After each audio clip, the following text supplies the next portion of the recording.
Kakapasok lang, matindi to. Grabe. VP Sara, PBBM na shock sa nangyari. Risa, kumanta na.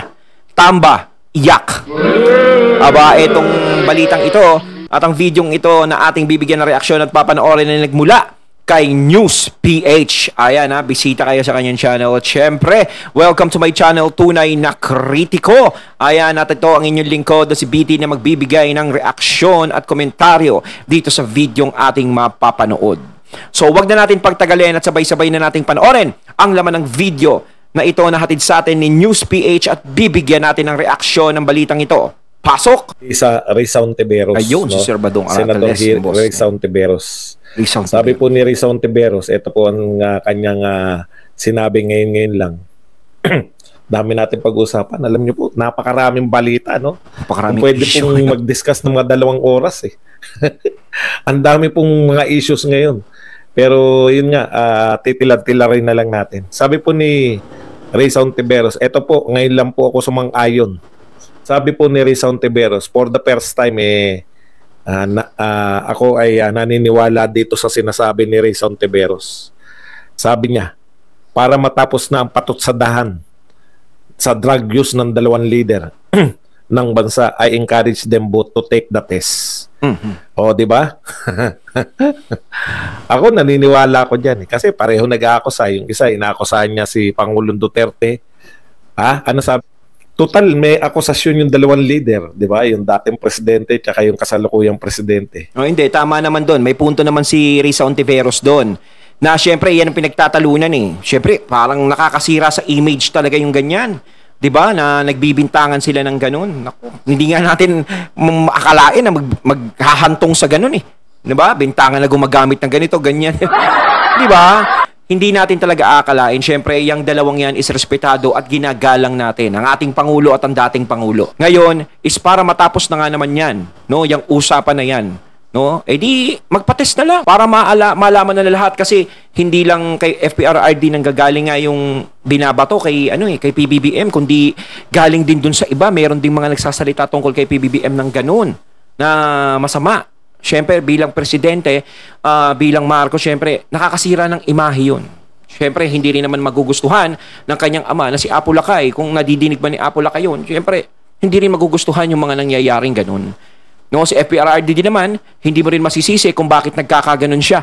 No? Na nagagalit, ganto ganyan. Dahil simulat pa nung una, ang iniisip ni FPRRD, parang napabayaan ni PBBM si VP Sara, na ganto nga, ganto, ganyan, na napagkakaisahan. So, hindi na nakatiis bilang ama. Syempre, tungkulin mong ipagtanggol ang anak mo at hindi mo dapat pabayaan sa ganong klaseng sitwasyon. 'Di ba? Kaya ang naiisip siguro ni FPRRD, parang pinababayaan mo. Magkakasama kayo parang ganun ang nangyayari. Kaya medyo nandito na. Sumampa na yung problema sa kanila, lalong lumalaki. Pero ang natutuwa niyan is yung gumawa niyan, yung pinagmulan niyan. Hindi po kasi inignore ng dating presidente, sumagot po siya. Pareho pong may akusasyon. For the first time, ngayon lang ako sumang-ayon kay Risa Ontiveros. Aba. Di magpa-drug test Gumawa na lang din ng kayo tama, pareho. Saksi yung lahat ng senador, lahat ng congressman, lahat ng mga taong simbahan. Manawagan po kayo. No? Lahat po. Mga taong simbahan. Para po once and for all. Magkaroon po ng, ang hirap naman ng pinagginalaan natin parehong mga leader. Di ba? Sinabi ni Pangulong Marcos na dulot lang ng fentanyl yan. Alam ko po sa drug test makikita lahat Maaari. Maganda po yan na once and for all para panatagpuan lahat. Mamaya sunod kami na sunod kay Digong, di ba? Katulad ng sinasabi niyo, sunod kami na sunod, yung pala. Yung sinasabi niya, fentanyl na pala, dulot na pala ng fentanyl. Kayo naman sunod ng sunod kay BBM, yung pala. Real talk lang po tayo. Ito po si Senator Amy. Si Senator Amy naman po. So ito po, alam naman natin na gawa-gawa lang yan, no? Si Senator Amy Marcos naman po, talagang hindi po nila mapaniwalaan sila po ni Senator Bato na hanggang ngayon itinatanggi po ng mga politiko yung involvement nila dyan sa PI na yan. No? Sabi nga ni Bato, mahirap po yung national leader natin.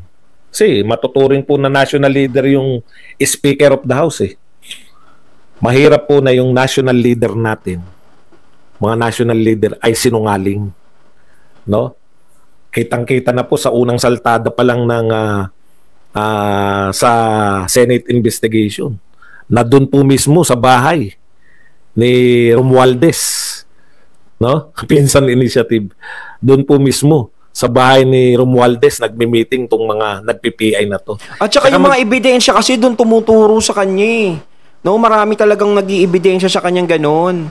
No, kaya hindi naman siguro makakapag-isip yung mga tao talaga na kung dinadawit lang siya, 'di ba? Parang alakas naman ng tama kung dinadawit lang siya. Kasi nakikita mo naman eh, may mga nagpapatunay, mga naggaganon, syempre. Syempre, nandiyan eh. Kapag nagkabistuhan na, o kanya-kanyang tanggi na. Bahala na kayo dyan, parang ganito.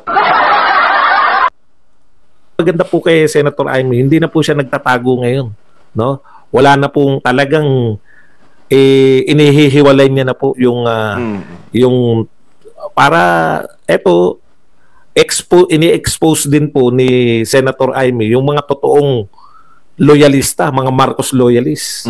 Una, sinabi niya na hindi ka naman Marcos, di ba? Unang pagtatanggi yun. Ikalawa, ngayon po, pinakamalupit na sinasabi ni Senator Amy, hindi na po siya nagtatago. Matagal kaming napahirapan. Yung pamilya namin, matagal na inusig. Kaya, dito mo makikita kung totoong loyalista o hindi. Wala akong pakialam, hindi naman po ako loyalista eh. Kaya lang, nanay ko loyalista yan eh. Tatay ko loyalista yan eh. Patay na nga lang.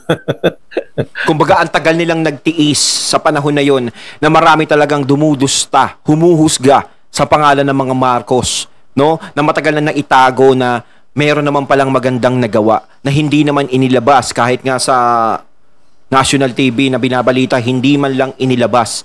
Ngayon is naglabasa na nito, no? Nung mga nakaraang eleksyon. Lahat ng mga ginawa ni Apo Lakay dito sa atin, no? At kung sino talaga ang lumabas na biktima ng mga panahon na yun. Diba? Ang tagal naghari ng mga dilawan, ganito, at minulat yung mga tao na ganito, mga Marcos, ganito, diba? Kumbaga ngayon, nakabalik na sila eh. Nandiyan eh. Naungkat na lahat ng mga ginawa nila na kaayusan ng mga Marcos, ni Marcos, diba? Sa ating bansa. Yun na itulong niya sa ating bansa. Tapos, eto na naman, sisirain na naman, o mariusok naman. Huwag naman ganon ba? Diba? Kumbaga nakabalik na ang Marcos eh. Kaya nga sa ulitin ko, nakabalik ang mga Marcos, syempre, makakabalik na rin yung mga Romualdez. Kasi kung wala ang Marcos, wala din yung Romualdez, hindi din makakabalik yan. Ganun yan eh. Diba? Kaya malaki din ang, malaki din ang naging papel ng mga Duterte sa nangyari. Kaya nakabalik ang mga Marcos at Romualdez sa scene. Di ba? Kamag-anak namin, dahil mga Ilocano, mga kamag-anak namin, loyalista eh.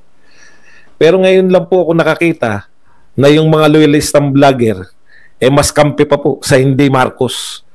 Dapat nag-iisip-isip kayo eh. Totoo ba na yung si Pangulong Marcos na tatay? Ang pinangangalagaan? Yung pangalan pa rin ba ng Marcos? Ito po bagamat kahit parang ansama ng dating nito. Hindi ko naman po yan intensyon, no? Pero nagsabi na po ng katotohanan si Senator Amy, pwede niyo siyang banatan. Na ibig sabihin, pangalan lang pala na Marcos ang gusto mong ipagtanggol. Yun na nga po yun.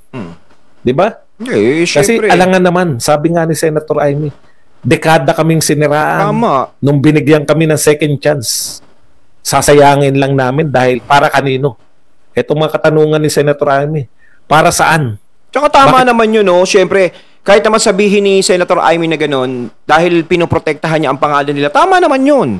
Hindi naman siya para makasarili na bakit mga Marcos lang ba ang gusto mong protekta. Hindi gano'n.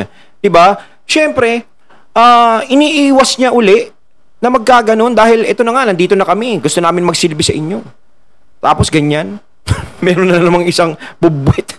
So, kumbaga meron isang bubwit na pupunta dito sa silong natin, mamimirwisyo ng mga pagkain natin. Diba? Ayaw ni Senator Amy na madadawit sila sa mga ganyan klaseng issue. Ay no, meron na namang ibabato sa kanila, di ba? Kami magsasayang nung pamilya namin. Bakit sasayangin namin para sino mag-gain? Bakit para dyan sa PI na yan? No? Sa totoo lang, para saan po yung PI? Para may makinabang lang na hindi naman Marcos. Yun, no? Tama naman yun. Kamag-anak nila. Pero panahon na po para tablahin yung kamag-anak. Yan yung punto ni Senator Amy. Kaya ngayon, nakikita nyo po, mag-isip-isip po kayo, yung mga nagsabing kayo ay Marcos loyalist, yung mga sinusuportahan nyo pong supposedly Marcos loyalist vloggers, baka Romualdez loyalist vloggers po yan. Hindi po Marcos loyalist. Pag may papaano naman ng mga dumalo sa Davao, siyempre unahin muna yung mga sikat.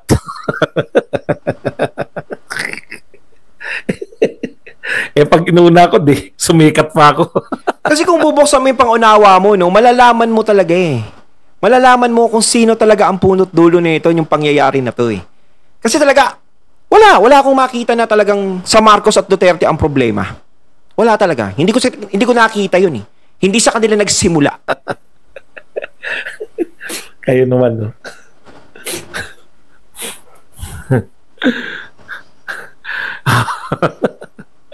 Hindi kasi talaga rebelde ako at nature Gusto ko talaga yung mga nagre-rebelde. Kaya tama si Amik, Ilocano lang. Actually, hindi ako marunong mag-Ilocano Okay. So, eto po, balikan lang natin yung sinasabi ni Senator Amy. Kung marunong lang po talaga, no? Kung naiintindihan, kasi yung mga supporter ng mga Marcos talagang, awayin namin yan. Sana, kung inuunawaan nyo lang kung saan nanggagaling si Senator Amy, mauunawaan nyo yung hirap ng, yan, sinabi ni Pangulong Duterte, baka ma-Marcos senior kayo. Ano ibig sabihin ni Pangulong Duterte doon?